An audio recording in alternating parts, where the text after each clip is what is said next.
안녕하세요. 여기는 제수살롱입니다. 저는 제수살롱에서 첫방 지키고 있는 북집사예요.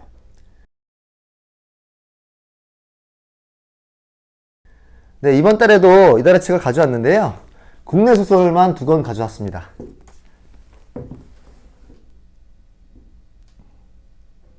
네, 그럼 한 권씩 소개해 볼게요.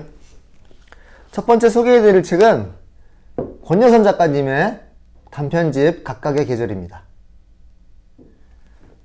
네, 이 소설은 이 띠지에도 써있듯이 작년에 소설가 50인이 선정한 올해의 소설 1위로 선정된 바가 있죠.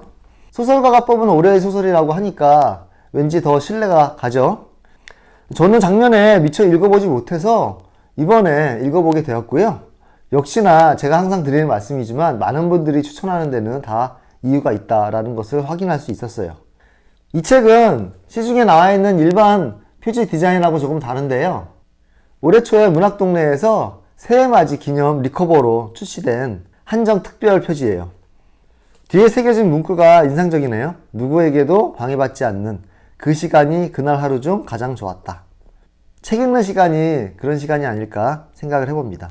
권여선 작가님에 대해서는 다들 잘 아시겠지만 국내 중년 작가를 대표하는 작가님이라고 할 수가 있고, 그래서 각종 문학상의 심사위원도 많이 하시고 문학상 수상도 많이 하셨죠. 이상문학상도 수상하셨고 한국일보 문학상, 동인문학상, 이호성 문학상, 김수목 문학상이나 김정 문학상 등등 각종 국내에 권위 있는 문학상은 전부 휩쓴 그런 대표적인 작가님이십니다.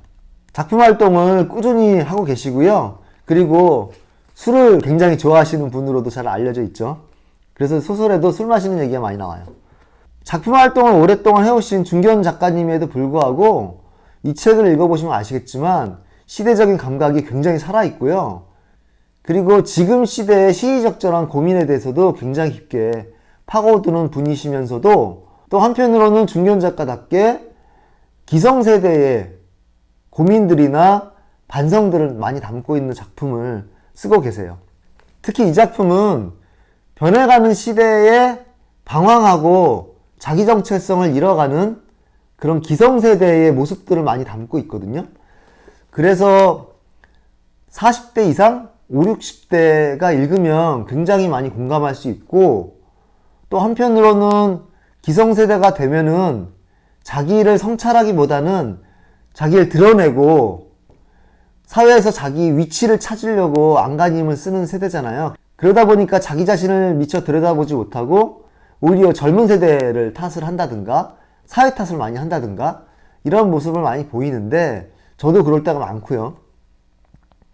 그런 기성세대의 모습을 굉장히 날카롭게 지적하면서 반성하고 성찰하는 그런 글쓰기를 보여주는 책이라고 할 수가 있겠어요. 그래서 읽다 보면 많이 뜨끔뜨끔 하고요. 본인이 기성세대다 혹은 기성세대화 돼가고 있다 라고 느낀다면은 꼭 한번 읽어보시기를 추천드리기도 합니다. 그래서 이 책의 소설들을 보면은 나이가 들어가는 기성세대가 젊었을 시절에 그 생생했던 모습들, 그 치열했던 고민들, 삶의 기쁨과 슬픔을 고스란히 받아들이고 젊었을 때의 생기를 잃어가고 있는 그런 모습들을 많이 보여주거든요. 그래서 읽다 보면 굉장히 안타깝기도 하면서 나 스스로는 그렇지 않은지 들여다보게 되는 그런 소설이에요. 그래서 이 소설을 보면은 왜 이렇게 되었을까? 어쩌다 우리가 이렇게 되었을까? 우리가 얼마나 멀리 왔는가? 이런 뉘앙스의 대사들, 문장들이 많이 등장합니다. 이 소설집의 대표작이라고 한다면 역시 첫 번째 실려있는 김수목 문학상 대상을 받은 사슴벌레식 문답이라고 할 수가 있겠는데요. 이 사슴벌레식 문답이 굉장히 재밌는 그런 질문과 대답의 형식을 가지고 있는데, 왜 사슴벌레식 문답이라고 하냐면은 이 소설의 주인공들이 여행을 떠나서 묵는 숙소에 큰 사슴벌레가 등장을 하거든요. 사슴벌레가 뒤집어져서 바등바등 거리는 장면이 나와요.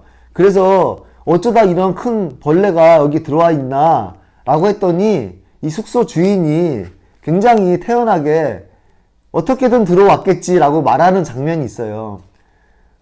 그래서 거기서 유래한 그런 문답 방식인데, 예를 들면 이런 방식입니다.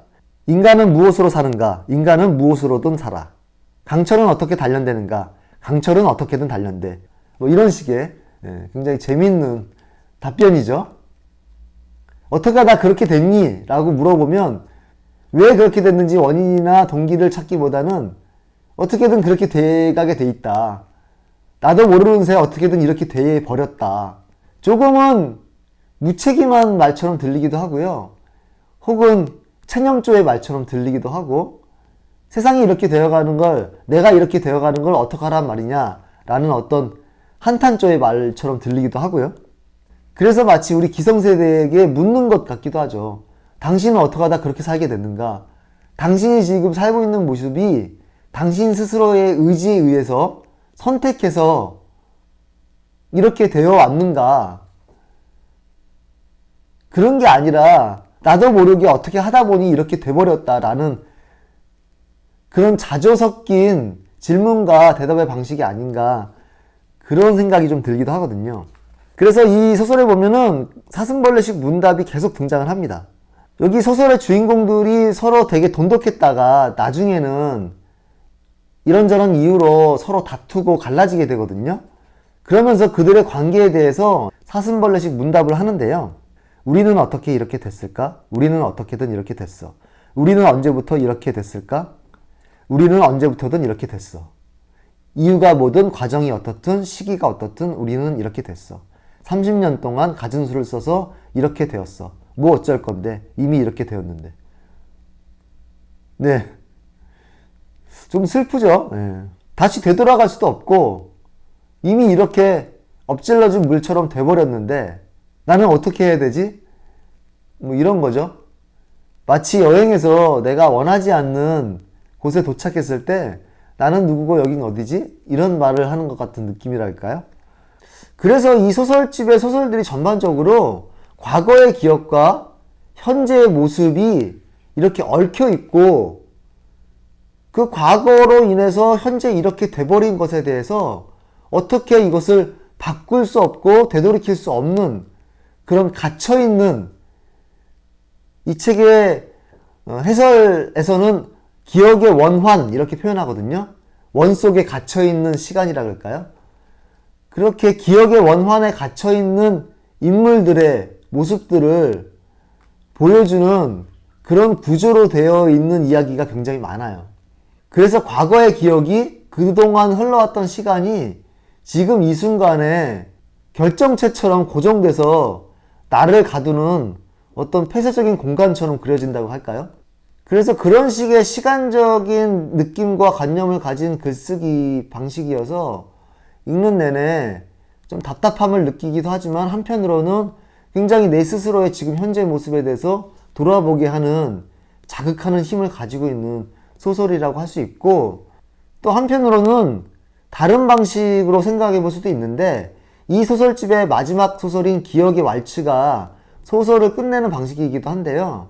그 어쩔 수 없는 과거의 기억을 고스란히 품으면서 지금 이 순간에 머물러 있는 내 자신을, 그런 내 자신의 모습을 객관화해서 다시 들여다봄으로써, 그리고 과거에 갇혀있는 내 자신을 다시 꺼내오는 방식으로, 그래서 기억을 다시 쓰는 방식으로 해서 나의 미래를 과거로부터 벗어나서 다시 쓰는 방식으로 새로운 가능성을 열어두는 그런 자각의 순간을 얘기하고 있기도 하거든요.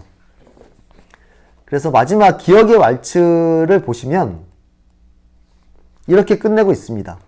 나를 읽고 이해해주는 사람이 있었다면, 아니 그런 사람을, 나를 알아본 그 사람을 내 등을 두드리며 그러지마 그러지마 달래던 그 사람을 내가 마주 알아보고 인사하고 빙글 돌 수 있었다면, 그랬다면 그 사람은 나와 춤추면서 넌 거미가 아니라고, 너는 지금 스스로에게 덫을 치고 있는 거라고, 그렇게 작고 딱딱한 결정체로 만족하지 않아도 된다고, 너는 더 풍성하고 생동적인 삶을 욕망할 수 있다고, 이 그물에서 도망치라고 말해주었을까? 나는 그 말에 귀를 기울였을까?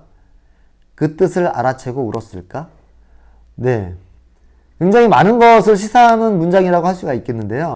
일단은 이 소설의 주인공이 과거에 굉장히 아픈 경험을 하면서 주변에서 자기를 도와주려고 하는 혹은 자기를 사랑하던 사람의 손짓을 뿌리친 경험이 있는데요. 그래서 내 스스로 나를 가두었던 그 당시의 나로부터 아직도 벗어나고 있지 못한 상황인 거죠.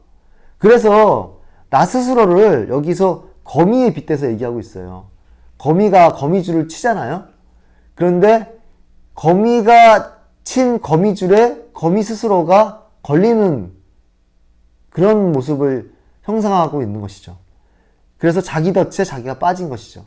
그래서 그 예전에 자기를 가두었던 기억으로부터 자기가 벗어나지 못하고 있는 상황. 그런데 그 과거를 회상하고 되돌이켜 보면서 이 주인공이 앞으로 다시 나아갈 수 있을까? 그 과거를 내가 다시 쓰면서 내 미래가 달라질 수 있을까? 이런 어떤 희망이나 가능성을 보는 장면입니다.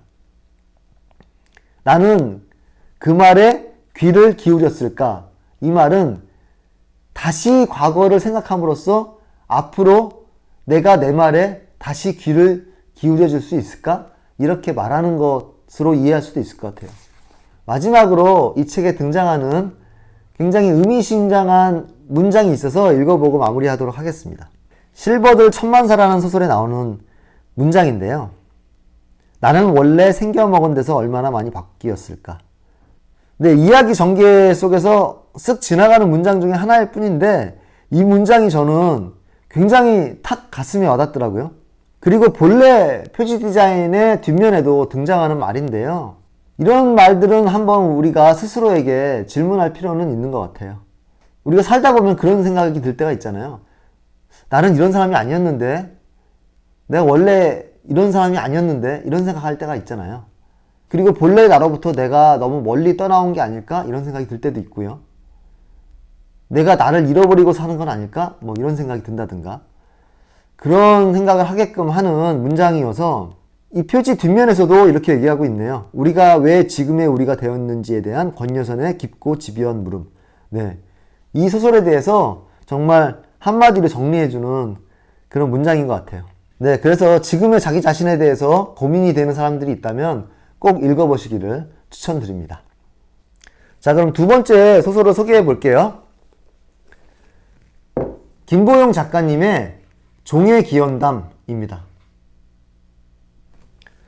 네, 이 소설은 SF 소설 쪽에서 굉장히 작년에 유명해진 그런 소설이고요. 최근에 김초엽 작가나 천선란 작가님 등등을 비롯해서 그리고 해외 테드창이나 이런 유명 작가들이 있죠. SF 소설이 꽤 대중적인 인기를 모으고 있고 SF 영화도 많이들 보는 그런 장르가 되어 있죠. 아마도 이제 기술이 워낙 발달해서 디지털 기술이나 AI 기술이나 그런 각종 미래 기술들이 우리를 정말로 SF 소설에서나 보던 그런 신세계로, 미래 세계로 데려다 주고 있는 그런 시대라서 아마도 SF 소설이 인기가 많은 것 같은데요. 저도 과학이나 기술이나 SF 이런데 관심을 조금 두고 있다 보니까 SF 소설을 조금씩 읽고 있는데요. 물론 매니아에 비해서는 아주 소심한 수준이지만 그래도 조금 알려진 소설들은 읽어 나가고 있어요. 그리고 최근에 이 김보영 작가님이 굉장히 많이 주목이 되고 있고 특히나 이 종의 기원담이 엄청난 입소문을 타고 그리고 작년에 2023년 올해의 책으로 곳곳에서 선정되기도 했고 이래서 제가 꼭 한번 읽어봐야지 라고 생각을 하고 있다가 이번에 읽게 되었는데요. 읽고 나서의 느낌은 역시나 잘 쓰는 SF 소설은 단지 과학과 기술에 대한 소설이 아니다. 굉장한 인문학적 가치와 철학적인 질문을 담고 있는 그런 좀 심오한 책이라고 할 수가 있겠고요. 제가 근래에 몇 년 안에 읽은 SF 소설 중에서 테드창의 소설들, 그 다음으로 아주 인상 깊었던 그런 소설이라고 할 수가 있겠어요.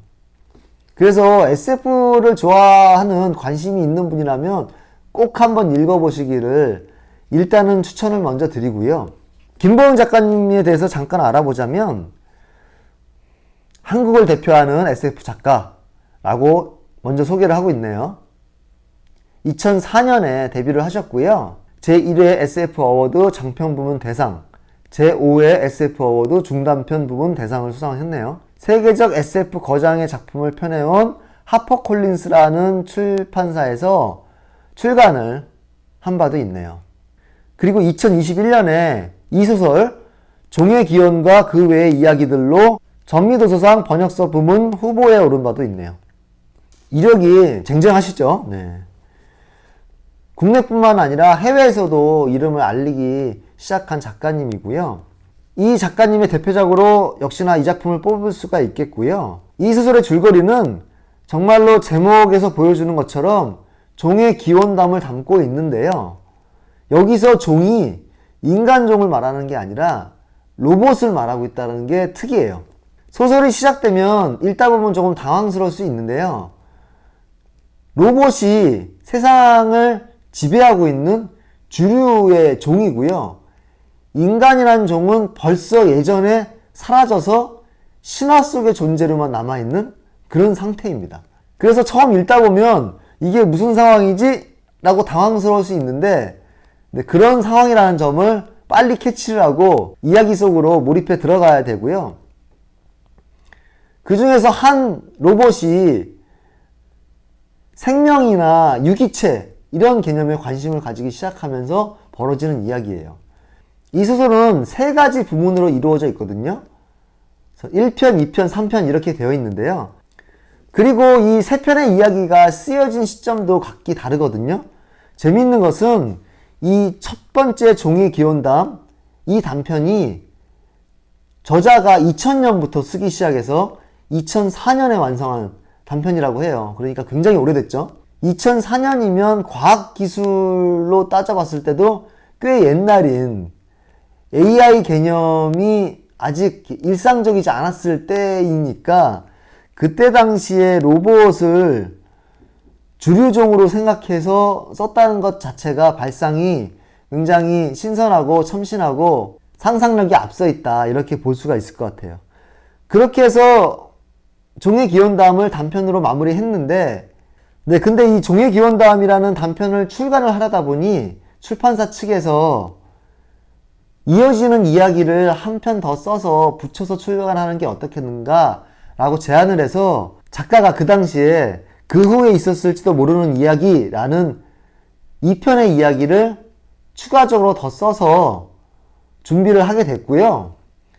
그 이후로 세월이 흘러서 작년에 그러니까 2023년에 있을 법하지 않은 이야기라는 제목으로 또 그 이후의 이야기를 더 써서 한 권의 장편소설로 만들어서 출간을 하게 되었습니다.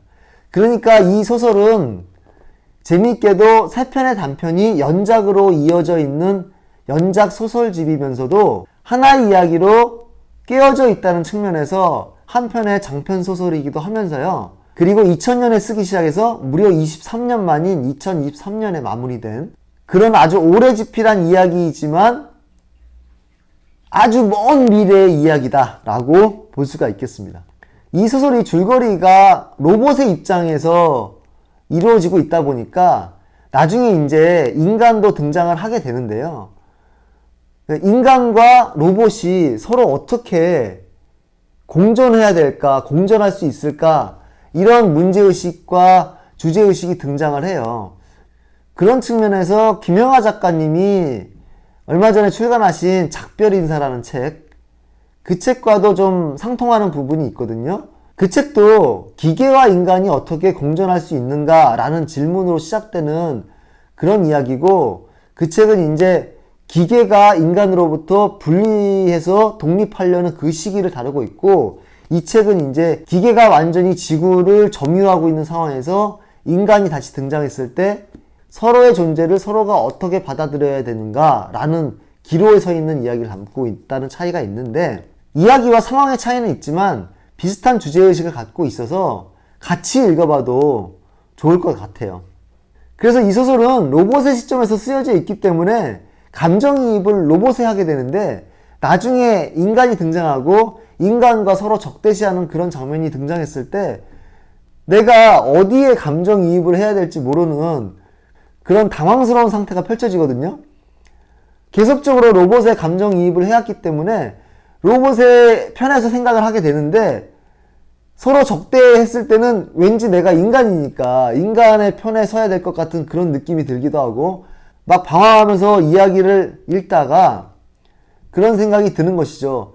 아, 내가 인간으로서 인간 중심적으로 생각하는 것이 어쩌면 편견일 수도 있겠다. 그런 인간 중심주의적인 사고가 절대적으로 옳은 것은 아닐 수도 있겠다. 이런 생각이 들면서 내가 바라보고 있는 세상에 대한 시각을 묘하게 다시 뒤틀어 보는 그런 재미가 있기도 하고요. 그리고 또 한편으로는 여기서 이제 종에 대해서 얘기하고 있는데, 다른 종들끼리, 그것이 인간과 로봇이 됐든 인간과 다른 생명체가 됐든 혹은 다른 외계 생명체와 인간이 됐든, 그런 종들이 서로 갈라져 있고 서로 간에 투쟁과 갈등을 이룰 수밖에 없는 그런 구조로 세상이 되어 있는데, 그런 구조 속에서 우리가 어떻게 하면 종들끼리 서로 조화롭게 평화를 이루면서 살 수 있을까라는 근본적인 질문도 하게 돼요.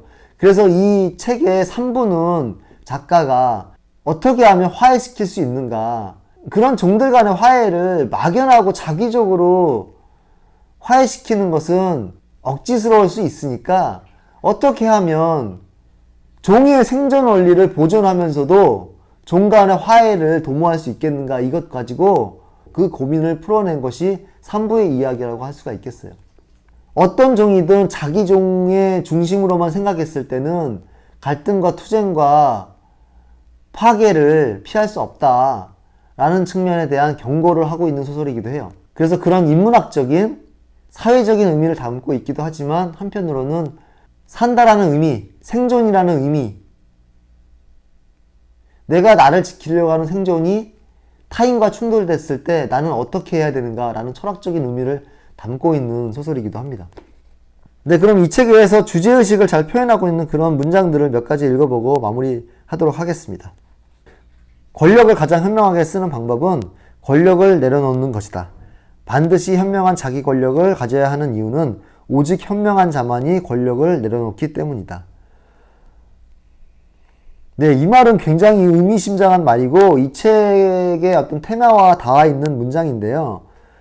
그뿐만 아니라 철학사에서 혹은 역사학이나 사회학의 역사에서 플라톤이 국가라는 책을 쓴 이래로 계속적으로 많은 사상가들이 고민해왔던 주제이기도 하고, 근대 정치 철학이나 사회학, 정치학 이런 데서도 이 주제와 관련해서 굉장한 딜레마가 있고, 그 딜레마를 풀기 위해서 많은 학자들이 노력해 왔거든요.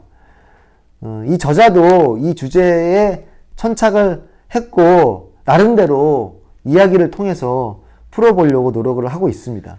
그래서 권력이 파괴적이지 않고 폭력적이지 않은 방식으로 작동되기 위해서는 권력을 가진 자가 현명할 수 있어야 된다라는 굉장히 어떻게 보면 단순하고 순진하지만 가장 필요한 그리고 본질적인 그런 요구사항을 얘기하고 있는 것 같기도 해요. 그 종이 내게 어떤 강제도 할 수 없고 이 마음의 한 점의 지배권을 행사하지 않고 내가 그들로부터 이 자아의 독립을 지킬 수 있다고 확신한 뒤에야 비로소 이 사랑을 있는 그대로 받아들일 수 있었다. 네. 타인을 자기의 뜻대로 통제하고 강제하려고 하는 마음이 모두들 있을 텐데, 그것이 어떤 하나의 개인이든 어떤 집단이든 종이든 그러한 타인을 강제하고 지배하려는 그러한 욕심, 권력, 그런 것들에 대해서 얘기하고 있는 부분입니다. 종에 대해서 얘기하고 있지만 이러한 부분은 우리가 인간관계에서도 얘기할 수 있을 것 같아요. 우리가 타인에 대해서, 가까운 사람에 대해서 너무 내 뜻대로 되어주기를 바라는 것은 아닌가, 내 중심적으로 타인이 나의 뜻대로 움직여주기를 바라는 것은 아닌가. 부모 자식 간에도 이런 문제는 벌어지죠. 그런 것에 대해서 생각해 볼 수 있을 것 같아요. 네, 오늘 이렇게 두 소설을 소개해 봤는데요. 재미있으면서도 생각할 거리가 많은 그런 작품성이 뛰어난 소설이라서 꼭 읽어보시길 추천을 드리면서 오늘 이달의 책은 마무리하도록 하겠습니다. 저는 또 다음 달에 이달의 책으로 찾아뵙도록 할게요. 끝까지 시청해주셔서 감사드리고요. 그럼 또 다시 만나요. 감사합니다. 안녕. 안녕히 계세요. 감사합니다.